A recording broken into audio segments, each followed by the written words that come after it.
Since the dawn of history, man has yearned to fly. Yet it was the 20th century that has been witness to the realization of this, one of his oldest dreams.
The Great Wall of China, one of the 7 ancient wonders of the world.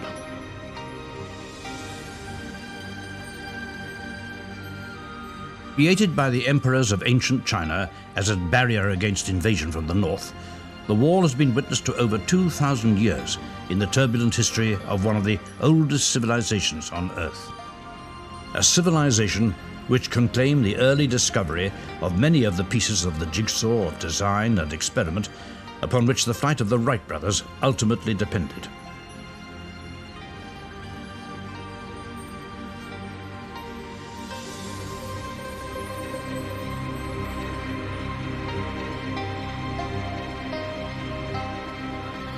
In the century of the Wright brothers, the wall has been witness to a revolution in technology that has finally rendered it obsolete as a defense.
The kite is probably the most familiar product of those people of ancient China who dreamed of flight. Professor Jian Xiangying has made a particular study of the ancient Chinese aviators.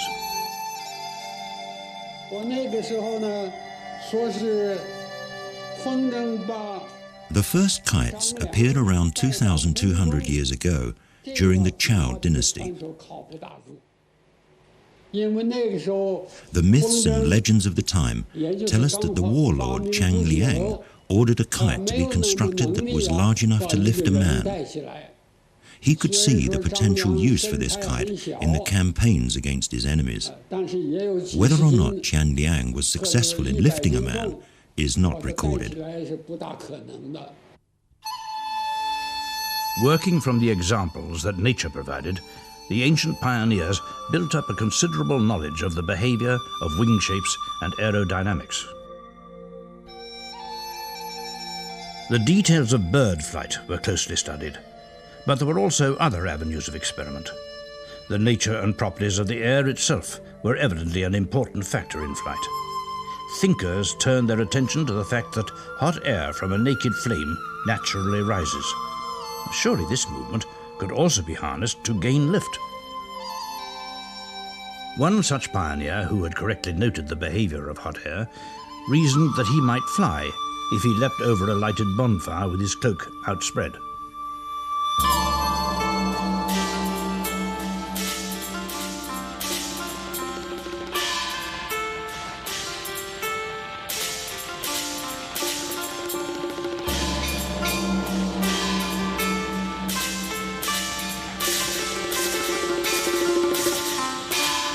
A more practical use for hot air was developed by the wife of an official in the 10th century. She noticed the pine resin lanterns used by local villagers while on an official visit to the northwest Fujian. The lanterns, lightly made of paper and bamboo, would occasionally begin to lift off due to the action of the heated air inside them. Fascinated by the effect, she decided upon an experiment that resulted in a signaling lantern that was developed for use in times of war. The world's first practical hot air balloon was born. The hot air balloons that reached China from the west following the Opium Wars were not changed in principle from the Kong-Ming lanterns, but the pace of change in the west had overtaken that of Qing dynasty China with its aloof and distant ruling class. Poor social conditions and dissatisfaction with the old dynasty led to revolt, and it was the leader of this first revolution that came to be considered as the father of aviation in China.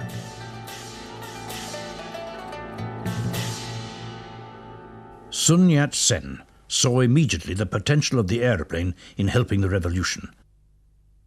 Feng Ru had travelled to America in 1895 and, inspired by the Wright brothers, had established a small aeroplane workshop in 1907.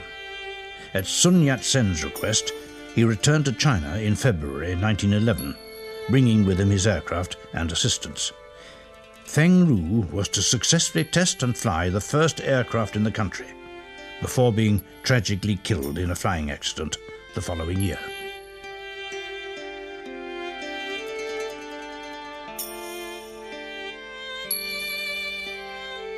Tan Gen had also travelled to America to study aviation. He graduated in 1910 and made seaplanes his speciality, with demonstration flights in the Americas, the Philippines, and in Japan. On his return to China, he was to establish the first aviation school at Guangdong. Upon their return, these men found themselves involved in a civil war between the few provinces that the revolutionary government had occupied and the old warlords, who still controlled the majority of the Chinese provinces and ruled along traditional, almost feudal lines. Each warlord had developed a private air force. Aircraft were purchased, and pilots were found from the graduates of the early government aviation school. These trained pilots were attracted to the private air forces due to the lack of government aircraft. But for all their optimism, these private air forces were to fare badly against those of a foreign power.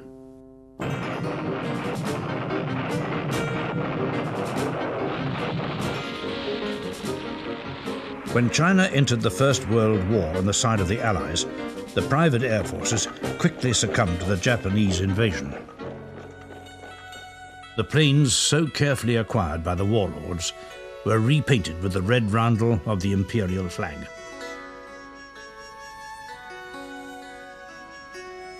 But as the First World War drew to a close, there were hopes of a new era for Chinese aviators. The country was still locked in civil war, but a fresh wave of overseas Chinese were ready and willing to help establish an aviation industry for Sun Yat-sen's government. Yang Xianyi had joined Sun Yat-sen's Revolutionary League in his youth and subsequently studied in America.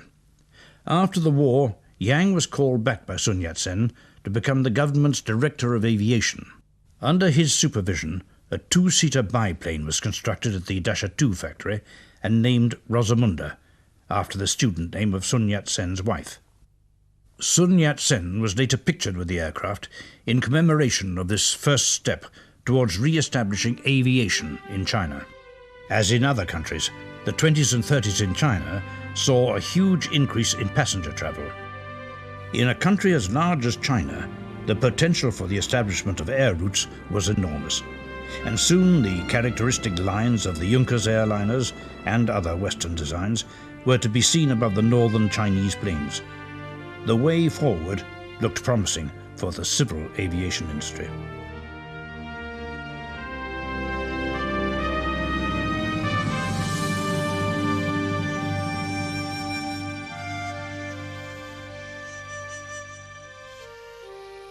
But in January of 1932, the so-called Shanghai incident was to interrupt the expansion of civil routes and remind the Chinese nation of the other less peaceful potentials of the airplane.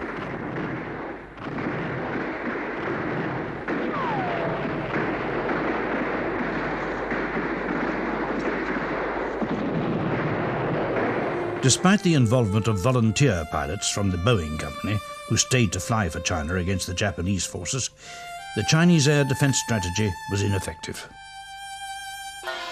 With the renewed threat of invasion, a huge public subscription campaign was launched in order to establish a stronger Chinese air force. The response was heartfelt, and donations poured in from every corner of this vast land.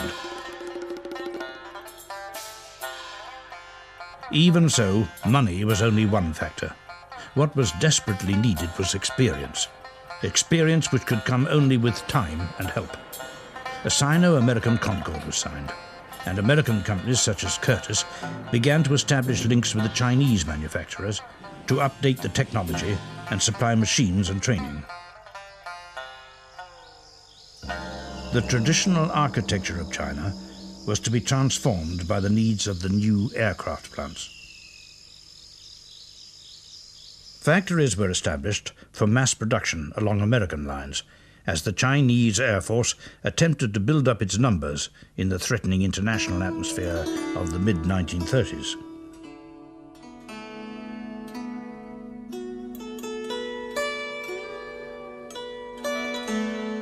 The first item which the plants were to produce entirely without foreign aid was, appropriately enough for the great nation of silk, the parachute.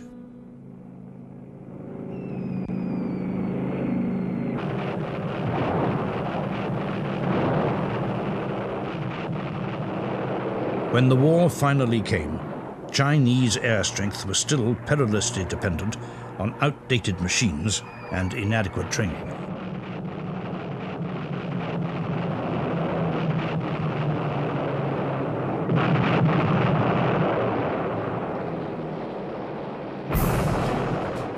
Despite the difficulties, the Chinese pilots fought heroically, and their exploits in antiquated Curtiss biplanes were later celebrated in a film partly using model aircraft and some genuine combat footage produced by the Chinese Revolutionary Film Unit.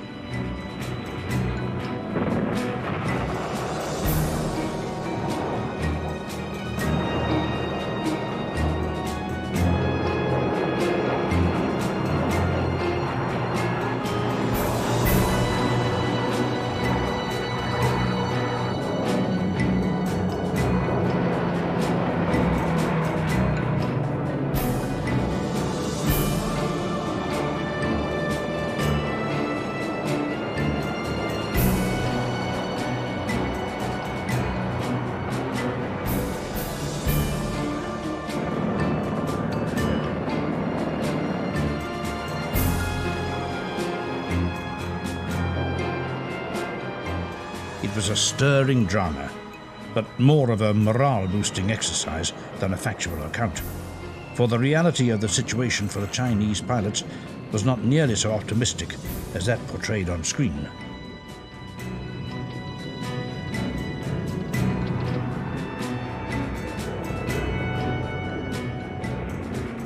After the Japanese attack on Pearl Harbor, American aid to China became more direct.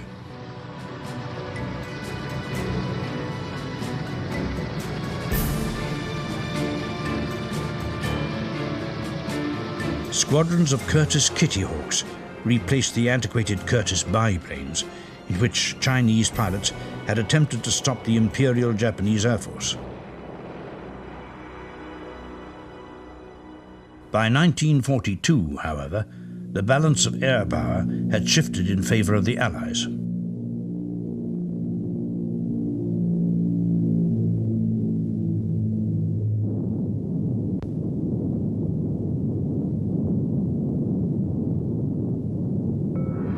Aircraft plants in China had been particularly vulnerable to bombing. Now they were relocated out of range of the Japanese bombers and built into well-concealed locations constructed inside the mountains.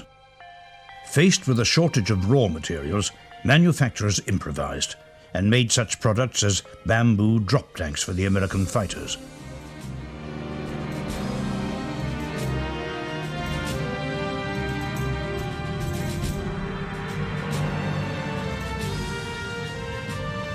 In an attempt to improve the supply of planes and spares, as well as food supplies, an operation was mounted to bring in the precious cargoes by air over the Chinese mountain ranges.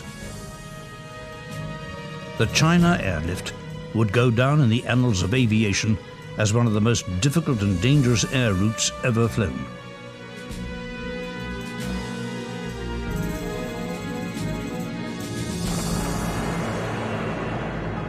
With the bombing of Hiroshima and Nagasaki in August of 1945, the Japanese Imperial Command recognized that it could no longer continue the war. But the skies over the Great Wall were not to fall silent for long. Throughout the 1930s, the Chinese communists had fought for survival after being outlawed by the nationalist government in 1928. At that time, they'd gone underground, led by their leader Mao Zedong. Mao and his followers had fought their way north in what would be known as the Long March. Mao had spent the war establishing a network of support in the peasant villages, and at the surrender, had inherited the relics of the Japanese Air Force from sympathetic Russian units.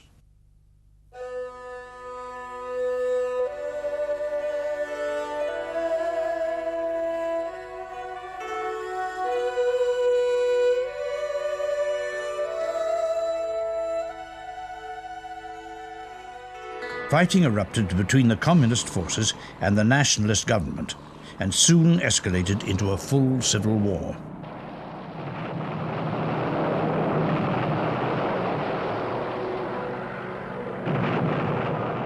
For the People's Army, the chances of maintaining any large number of aircraft were slim.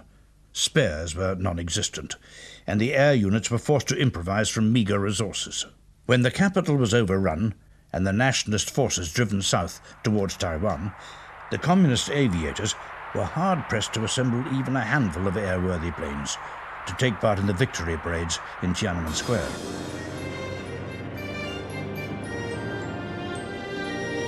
In the event, that first historic flypast by the People's Army Air Force contained pitifully few aircraft.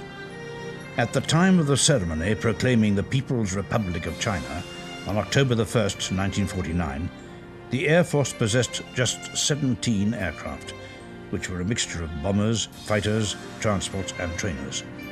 The flypast of just a few over Tiananmen Square startled the crowd. "It's all right, they're ours," they were reassured. With the outbreak of the Korean War in 1950, China's impetus to modernize its Air Force became even more vital. The US Air Force of the time operated with the pick of its World War II bomber aircraft, the Boeing Flying Fortress and Super Fortress, alongside a new generation of single-seat jet fighters, for which Korea was to be the first real combat test.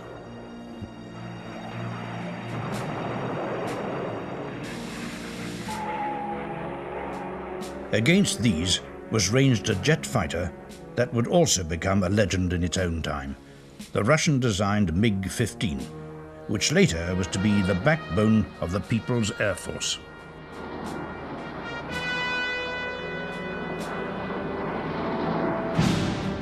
American aircrews began the conflict confident that they would encounter little or no effective resistance from the Chinese air support in Korea. But the Chinese aviation industry, with assistance from Stalin's Russia, had begun its steep learning curve. Gu Songfen was one of the pioneers of that fledgling aviation industry. At that time, the Air Force were already using the MiG-15. I had just graduated, and because of the needs of the period, we were all sent to the northeast of the country to work on building up the aviation industry. During that period, we placed a lot of emphasis on protecting the aeroplanes, to prevent them from being damaged, as spare parts were not easy to obtain. And so we did all we could to conserve the resources we had. Later on, it was recognized, of course, that the aircraft must inevitably get damaged in combat. Most of the aircraft and spares were still coming from Russia, and the supply was very unreliable.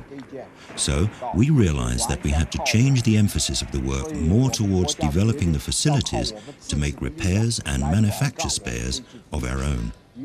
In this way, we hope to become independent of our Russian suppliers.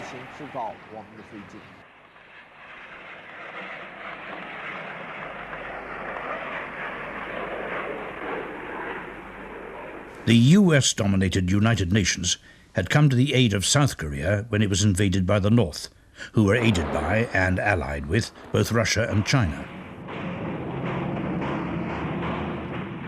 For the Americans, the performance of the MiG-15 was to be an unpleasant surprise, for in aerial combat, the Chinese machines were more than a match for anything the US Air Force had at the time. The pilots of the People's Air Force could not eliminate the might of the US bomber forces, but even so, the Americans suffered severe losses at the hands of the feared MiGs. It was the civilians on the ground who paid the highest price of all.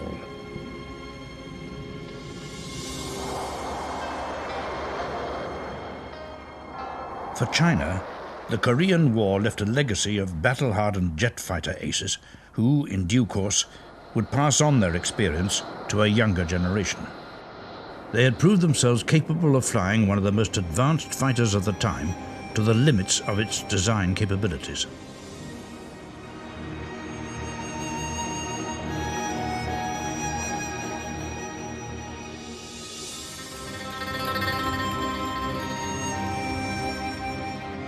The uses of aviation in a country as big as China were as clear to revolutionary leaders such as Chu Enlai as they had been to the pre-war government. Following the government's 1951 resolution on the construction of the aviation industry, which was later to become the industry's first 5-year plan, the expansion of both military and civil aviation was phenomenal. And to this day, relief work and cargo transport are priority domestic roles for the rapidly expanding Air Force.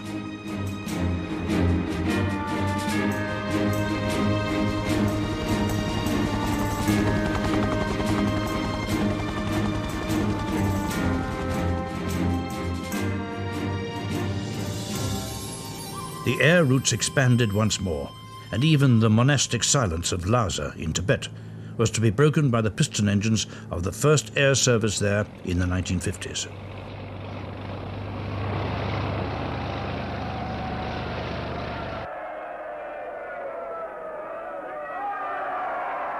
A more unusual use of the Air Force heavy bombers was suggested as a solution to the annual icing up of the Yellow River, which for centuries had prevented the great Chinese river trade from operating during the winter months. An experiment was carried out to bomb the ice in order to break it up. Its success now keeps the Yellow River open all year round and has become an annual task for the H-6 bombers. The annual ice breaking continues in this way to the present day.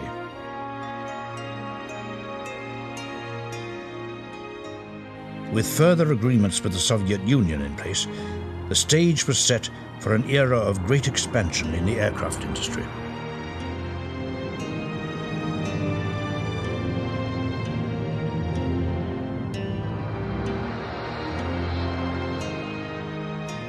But the years ahead would not be easy for those designers who dreamed of an all-Chinese aircraft, based on their experience with the MiG jets.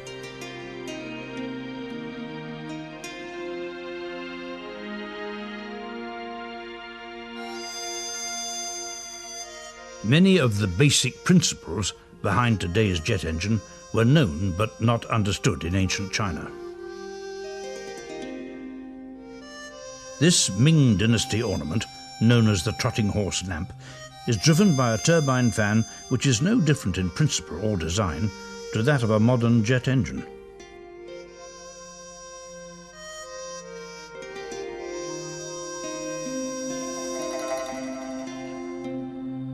For the aviators of the 20th century, Russian Yak trainers had provided Chinese designers, such as Gu Songfen, with their first experience in design and repair.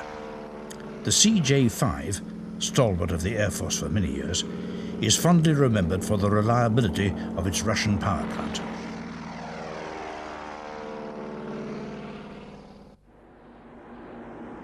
The development of jet engine technology relied at first on the import of Soviet machines and the gradual build-up of the repair facilities which followed. But as relations with the Soviet Union began to sour, it became even more imperative for China to develop her own indigenous aviation design and manufacturing base.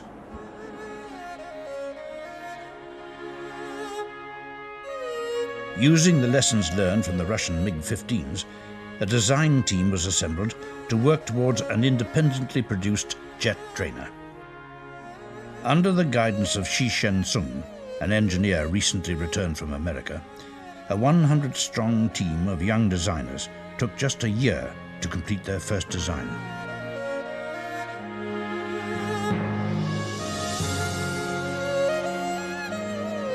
In July 1958, the T-1 was rolled out for its first test flight.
The average age of the design team that produced the T-1 was only 23. The design period was a little over a year, beginning in the October of 1956, with the aircraft ready for its first flight less than 2 years later. The control panel and the cockpit instrumentation was all produced in China, and for the power plant, we used the jet engine of the MiG-17 as a basis for our studies, and we adapted and improved the design to fit the T-1.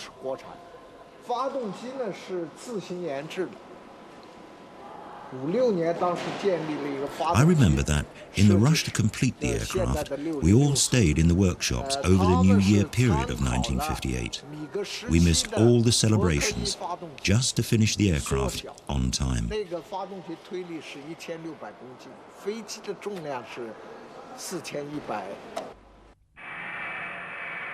In the early 1960s, Gu Songfen and his colleagues aimed to produce an independent Chinese jet fighter replacement, the F-8.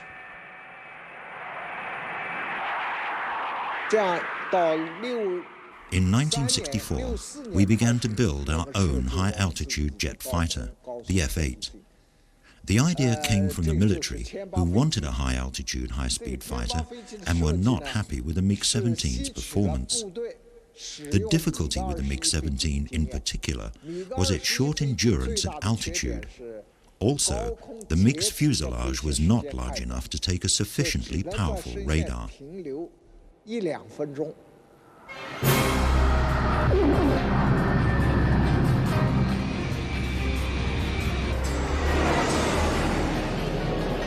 The entire F-8 program was carried out under extreme difficulty. It coincided with the period of the Cultural Revolution, and for long periods of time, all work on the project was effectively halted. The patience and determination of men such as Gu Song-fen were severely tested, but their dream to see the aeroplane fly remained unshaken throughout 20 years of development. By the end of the decade, the first prototype was flying, but it was not until the late 1970s that the finished design was ready to begin production.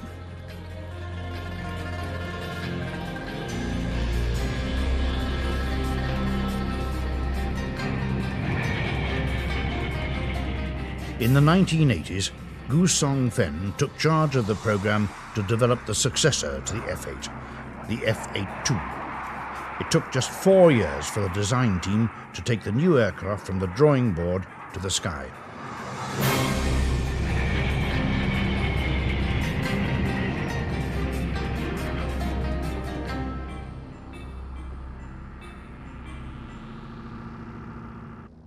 As in the communist Soviet Union, the opportunities for women pilots in the Chinese Air Force were much greater than those of Western air forces. Their capabilities were seen as no different from those of their male counterparts.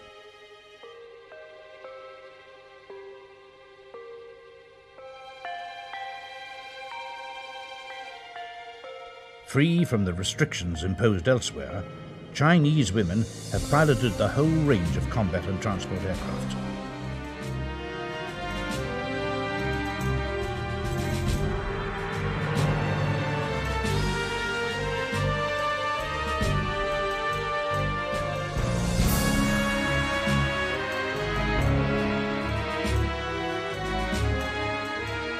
It was conceived during Mao's Great Leap Forward of 1958, and following the end of a fruitful 5-year plan, that there should be an attempt to develop China's first indigenous fighter, the A-5 ground attack aircraft. This, however, proved not to be as easy as planned. In the pressured atmosphere of the time, the initial design drawings were produced hastily, and subsequently many parts were found not to match. There was a wave of despair as the aircraft seemed doomed, the general thought being that the entire project would be abandoned. This time, however, the designers found more support from their political leaders, who expressed great faith in the overall project despite the problems.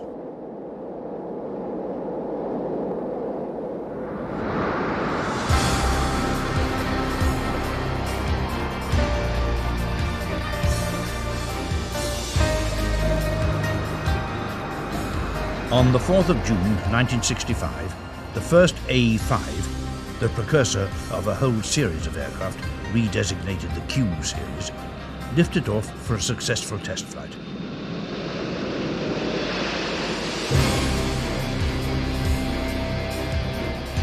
The Q-5 was the crystallization of all Chinese aircraft designers' wisdom. Gradually perfected, 2 new prototypes were developed. And in October 1969, having successfully ironed out all the main deficiencies of the original, the government formally approved the serial production of the aircraft.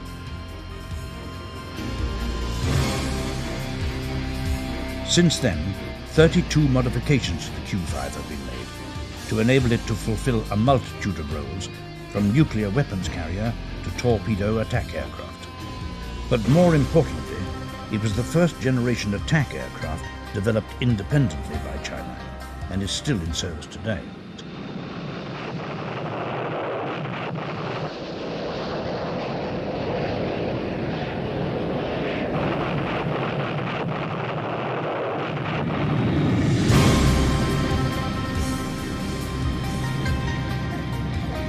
The Q series has proved itself in the valuable export marketplace, and the Nanchang Aircraft Factory has established itself as a leading fighter aircraft producer of the Asian world.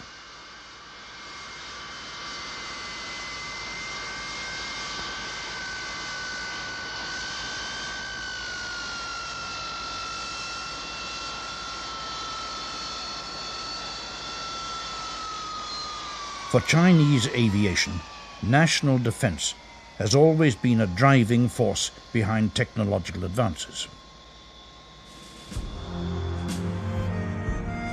In the global tension of the Cold War, China labored to advance its limited knowledge of atomic and nuclear weapons. On the 16th of October 1964, they succeeded and detonated their first nuclear device.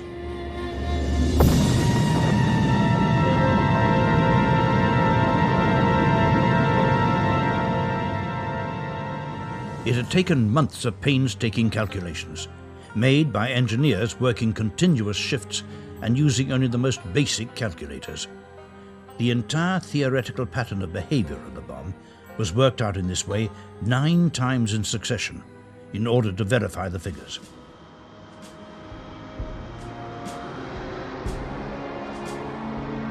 If there had been any doubt as to China's ability to develop the technology of a global superpower, there could be none now.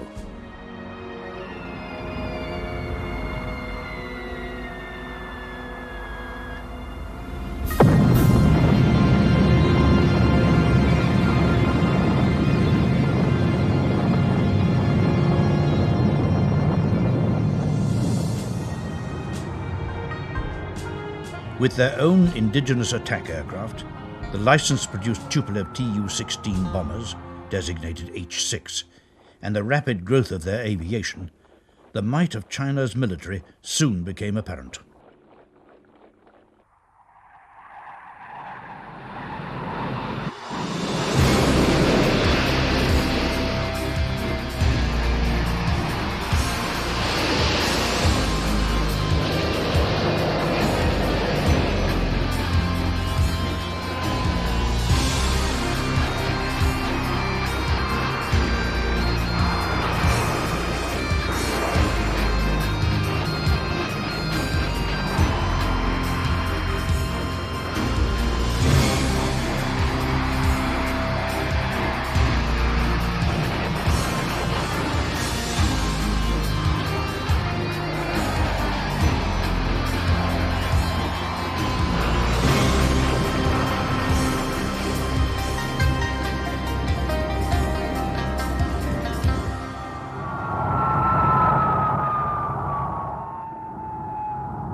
The idea of the rocket goes back a long way in China's history.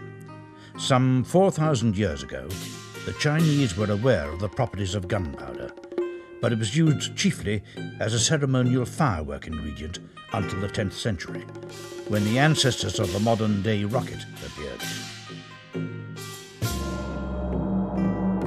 So, in the 1960s, China embarked on a project to update a technology which it had known for centuries. It was the 5th of November 1960 when the first P-2 missile was successfully fired.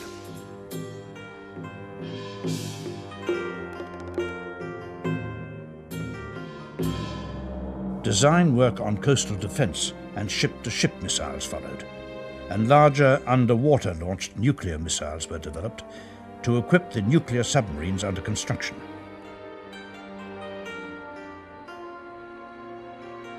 In October 1957, the Soviet Union launched the world's first artificial satellite. The following year, Mao Zedong spoke of the need to emulate the achievements of their Soviet comrades in the space race. Through the development of larger and more powerful rocket assemblies in the 1960s and 70s, it finally became feasible for China to consider launching experimental satellites.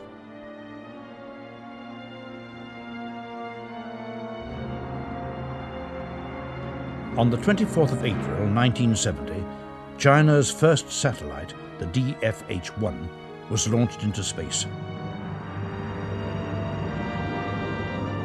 It orbited the Earth, transmitting basic telemetry, alternated with a short burst of the revolutionary song, "The East is Red."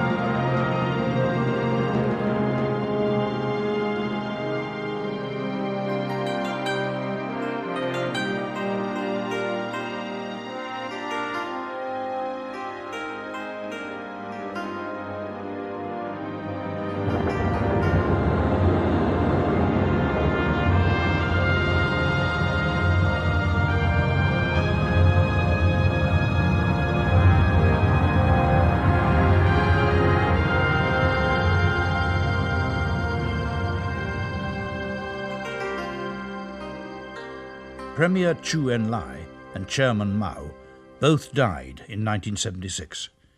Chu Enlai, in particular, had always seen the aeroplane as an instrument of social progress. Fittingly, his ashes were scattered from this specially prepared People's Air Force biplane. That year marked the end of an era for Chinese communism, but in many ways it also signaled the beginning of a new era for its aviation industry. During the Cultural Revolution, we had a lot of difficulties and disruptions in our work. All the development effort went towards aircraft for defense purposes. It was only in the late 1970s that the restrictions were lifted and we could begin to catch up with other countries' technologies. From that time onward, we began to design civil as well as military aircraft.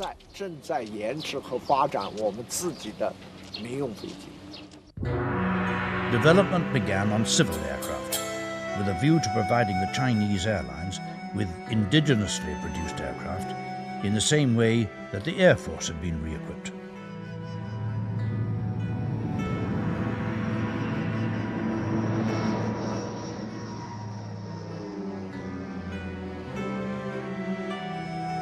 The Y-7 50-seat passenger aircraft was followed by the larger Y-8 medium transport with a 20-ton payload.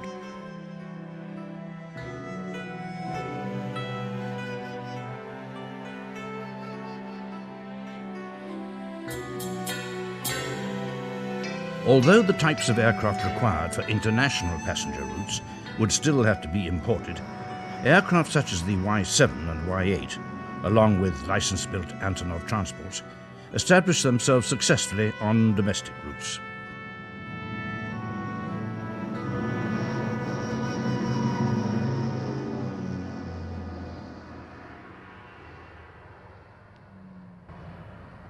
The late 1970s also brought a decision to open the doors once again to international trade.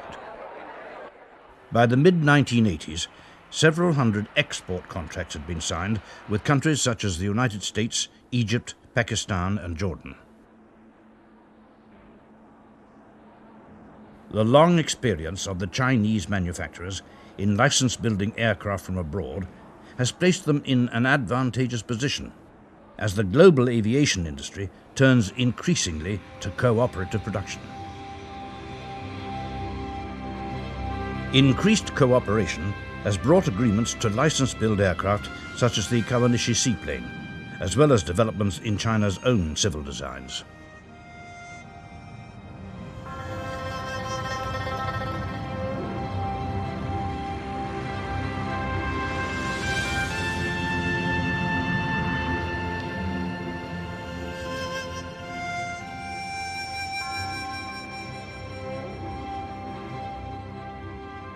In 1979, the Chinese aviation industry entered an agreement with McDonnell Douglas in the United States to manufacture landing gear doors for its MD-80 airliner. Contracts with Boeing followed to produce machined parts for the Boeing 747.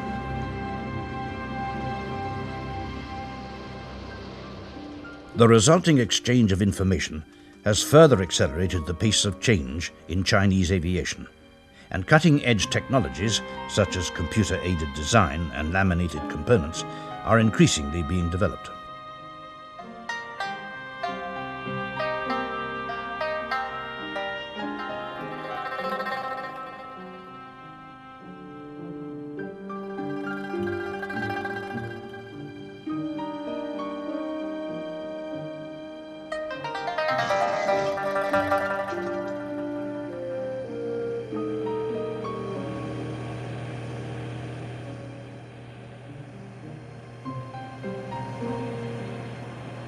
In the 1980s and 90s, the international market in aviation has become increasingly competitive.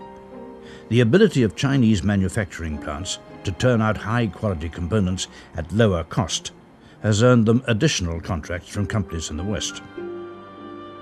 This situation is reinforced by Chinese government policy to negotiate exchange deals whereby a given portion of any foreign-designed aircraft ordered by the Chinese airlines will be constructed in China.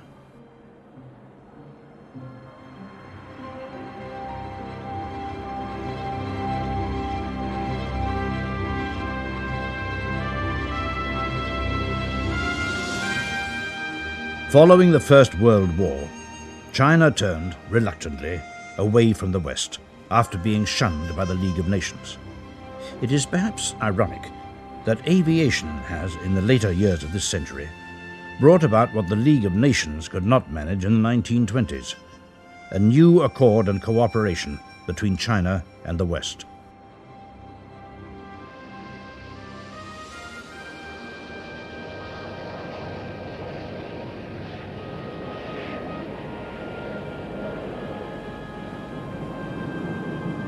The very bedrock of Chinese aviation, the wooden toys and kites dating back thousands of years, form the basis of today's technology that will propel their aviation industry into the next century.